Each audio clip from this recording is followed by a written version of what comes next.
This is a sidewalk. No, it isn't. That's a pavement. Yeah, pavement. Footpath!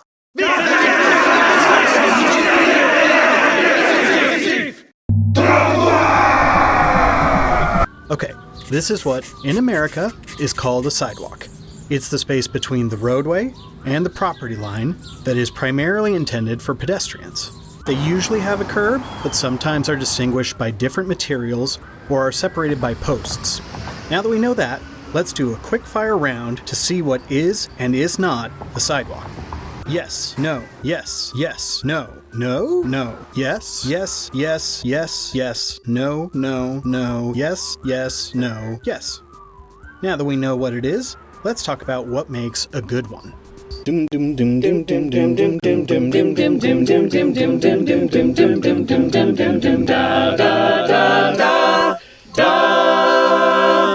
Let's start with some history first. The first recorded sidewalk appeared in Kanesh in modern Turkey around 2000 BC, where the main commercial street had sidewalks on both sides. No word on whether there was one of those tricky ice cream vendors, but probably. In Italy, the Etruscans built the town of Cainwa around 500 BC with wide sidewalks along its main street and stepping stones for crossing. No word on whether there was a gelato stand, but probably. The Romans copied this design, calling their sidewalks semitas, and built them both in new cities like Serdica in modern Bulgaria, and places they took over, like Corinth in modern Greece. These ancient sidewalks were used for walking, but they were also used for commerce. It's no coincidence that they first showed up on a market street in Kanesh, and the Romans used the same word for sidewalks and for small commercial streets. Since vehicles didn't travel much faster than pedestrians, it was reasonably safe to walk in the street, so sidewalks were set up as a way to keep merchants from blocking the road. Some of these sidewalks persisted for centuries, like in Damascus, which the Muslim traveler Ibn Battuta described in 1327, saying, "Each have two sidewalks on either side of them, on which pedestrians pass and riders pass between them." Sofia, which was built over the ruins of Roman Serdica, still had sidewalks in 1719, when a visitor noted, "Only on both sides where people walked were they paved with pebbles." But in general, after the fall of the Roman Empire, sidewalks disappeared from European cities, and pedestrians shared the street with carts, animals, and their poop. Sidewalks really only returned after the Great Fire of London in 1666.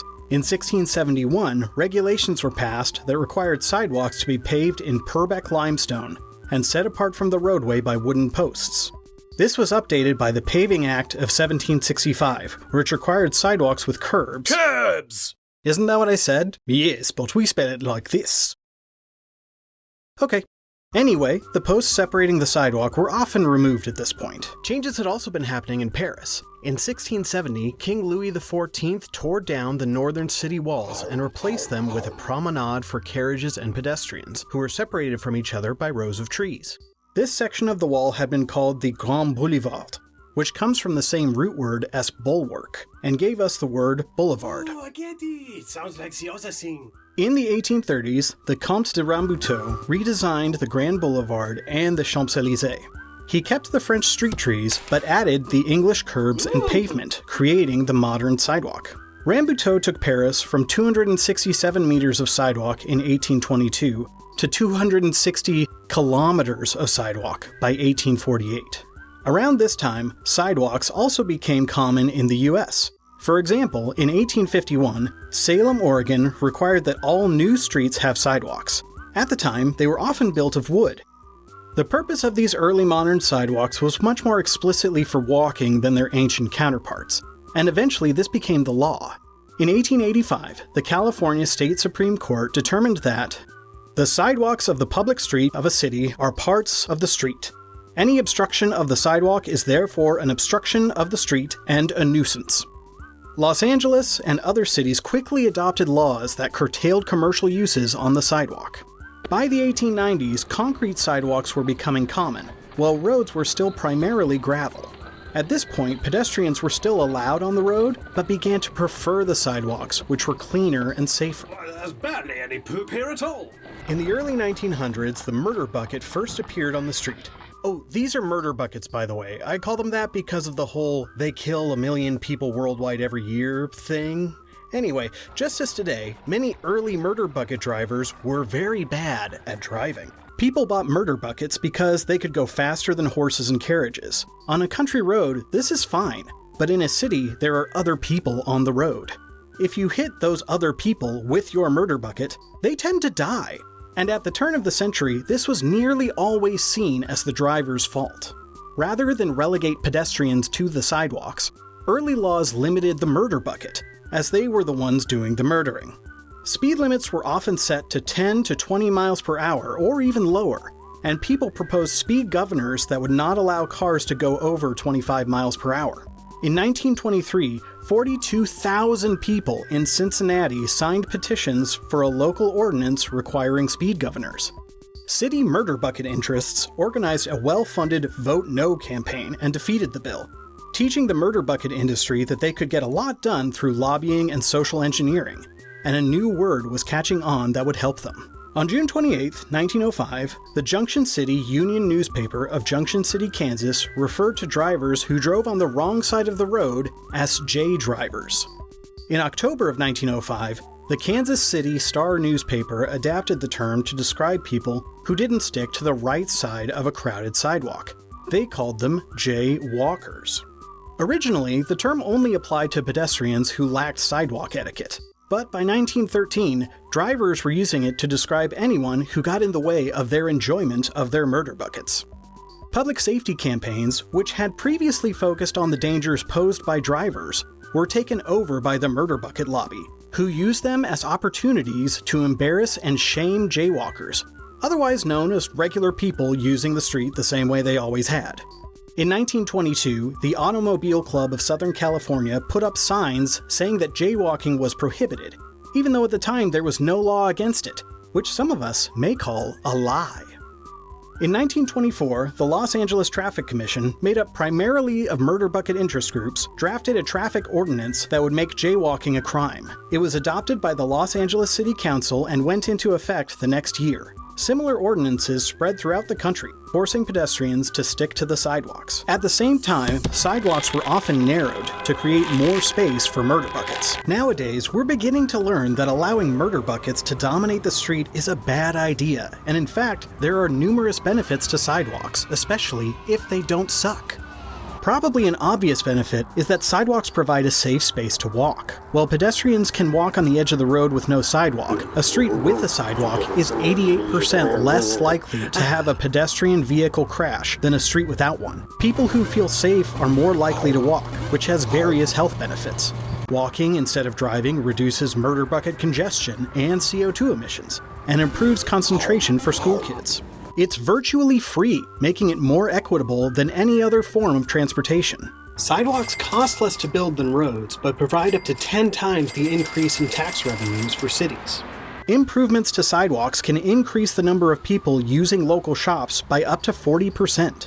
Sidewalks can also be a place of business for cafes, markets, food vendors, and street performers. They can provide space for public uses like seating, transit stops, bike parking, newsstands, and more. They can also be a venue for political expression and protest. They are social spaces where we can meet and make friends and express our identities. But it's important that we design sidewalks so they don't suck. How do we do that? Let's start with a small section of sidewalk, just in front of one building. A section of sidewalk can often be divided into zones, including the frontage zone, through zone, furnishing zone, and edge zone. The frontage zone is the area closest to the property line. It allows people to window shop and enter or exit buildings without being trampled by people in the through zone. This zone should be on all urban commercial streets and should be between 2 and 3 feet, depending on which guidebook you use. The space can host cafes, merchandise, planters, building entrances, or seating. It's not necessary on streets that have yards, but may be needed on residential streets where homes have stoops or bay windows, in which case it may only need to be 2 feet wide or less. They may also be needed in industrial areas depending on the building layout, and could be up to 4 feet wide. The next zone is the through zone, the zone through which pedestrians travel. This area should be clear of all obstructions, including vertical ones, meaning anything hanging over the sidewalk should be at least 7 feet high. In order to keep pedestrians safe, the through zone should not be adjacent to travel lanes. and should be separated either by the furnishing zone or by parked murder buckets. The absolute minimum for a through zone should be 4 feet and only in constrained areas, which means stuff like this doesn't cut it. In places with lower pedestrian traffic, like most residential areas, you want a through zone of 5 or 6 feet. Same goes for most industrial areas. Urban commercial sidewalks can expect more pedestrian traffic and should be wider, usually between 6 and 12 feet depending on which guidebook you use. Next comes the furnishing zone, which buffers the through zone from murder buckets and also hosts many of the public functions of the street. The furnishing zone can hold things like planting strips, street furniture, utilities, cafes, signs, signals, fire hydrants, bike parking, and bus shelters. I want to dive in a little bit on benches here. You could have a bench facing the street if you love inhaling murder bucket fumes, but if you're gonna do that, why not put it in the frontage zone where it's safer and has more to see? You could have a bench facing the sidewalk, but unless that is a very wide and very busy sidewalk, there won't be much to see. If you're going to have a bench in the furnishing zone parallel to the sidewalk, I'd go with a backless bench like this one that would allow people to face whichever way they want. But I also like to see benches in pairs perpendicular to the sidewalk that create a little space for groups. Street trees should ideally be on every street, both to protect pedestrians and to create a cooler microclimate and reduce the urban heat island effect, so we don't all burn up and die. Make sure that your furnishing zone is wide enough for the roots of your street tree. You can fit a smaller tree in a 4-foot wide planter, no problem, but if you're planting sycamores or plane trees to get that cool street canopy effect, you're going to need 10 feet or more to make sure the roots can grow without damaging the sidewalk. Finally, we get to the edge zone. Not all guidebooks even include the edge zone, but when they do, they basically just say that the first 18 inches or so of the sidewalk should be set aside for swinging doors and overhanging angled parking. Let's move up from the scale of the single property to the scale of the block. Trees should be spaced 20 to 30 feet apart based on their size, and should be set back from intersections, light poles, driveways, hydrants, and loading zones.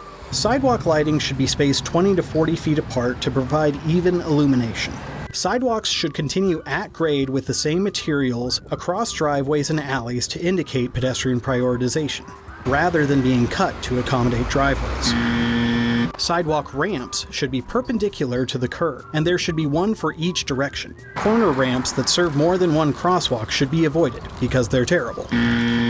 Sidewalks should be straight, except to avoid mature trees or other unavoidable obstacles. Unnecessarily curvy sidewalks should be avoided. Let's zoom out again to the network scale. Sidewalks should be provided on both sides of every street in both urban and suburban contexts. Yes, that includes large lot single-family subdivisions.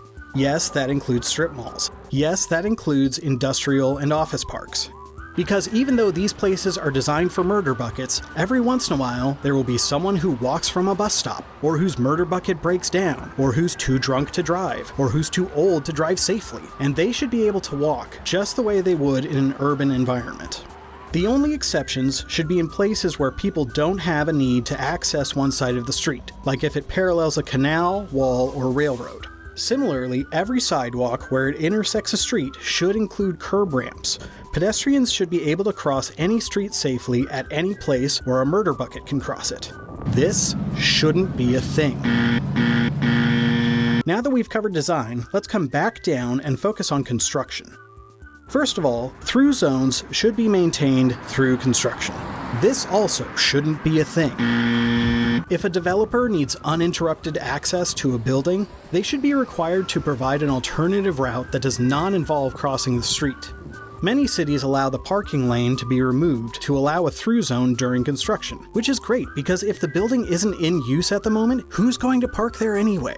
When sidewalks are built, they slope slightly towards the street, usually about 2%. This is steep enough to keep water from pooling on the sidewalk, but not so steep that you feel like you're going to fall off.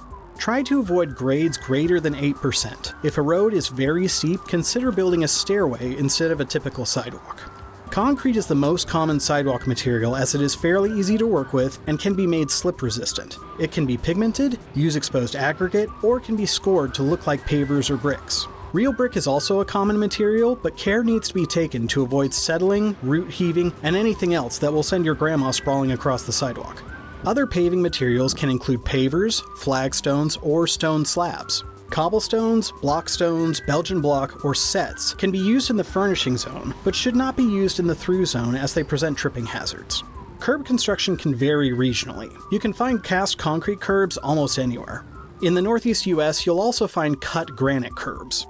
In suburban residential areas, you might see rolled or mountable curbs. Here in Pittsburgh, they do them in asphalt. In the West, they do them in concrete. Developers like them because they're cheap to build, but they're designed for murder buckets to drive over them, and therefore are terrible. Also, I've been to one city with curbs that are basically open canals. I've seen people parallel park their murder buckets and have both wheels on one side fall into the canal. The fact that these things exist is just wild to me. Anyway, moving on from curbs, when you install curb ramps, include detectable warning strips, and design the ramp to avoid ponding at the bottom. So who is responsible for sidewalks? In most cases, a city, county, or state will build a road, including sidewalks, or set the rules for developers to build them. But once it's built, it's the property owner's responsibility to maintain them. But most people don't have the expertise, and many don't have the money to repair or replace damaged sidewalks. This can lead to a downward spiral in low-income communities, where people can be fined for unmaintained sidewalks that they already can't afford to fix. Some cities are evaluating ways to create sidewalk replacement funds or to take responsibilities of sidewalk maintenance onto the city rather than leaving it up to the neighboring property owners. When it comes to improving sidewalks, local planning departments make recommendations, while public works departments usually build them, but it is up to elected officials to fund these projects. So if you want to see better sidewalks in your area, call your elected officials. Thanks for watching. Please like, subscribe, and do the other YouTube things, and have a good day.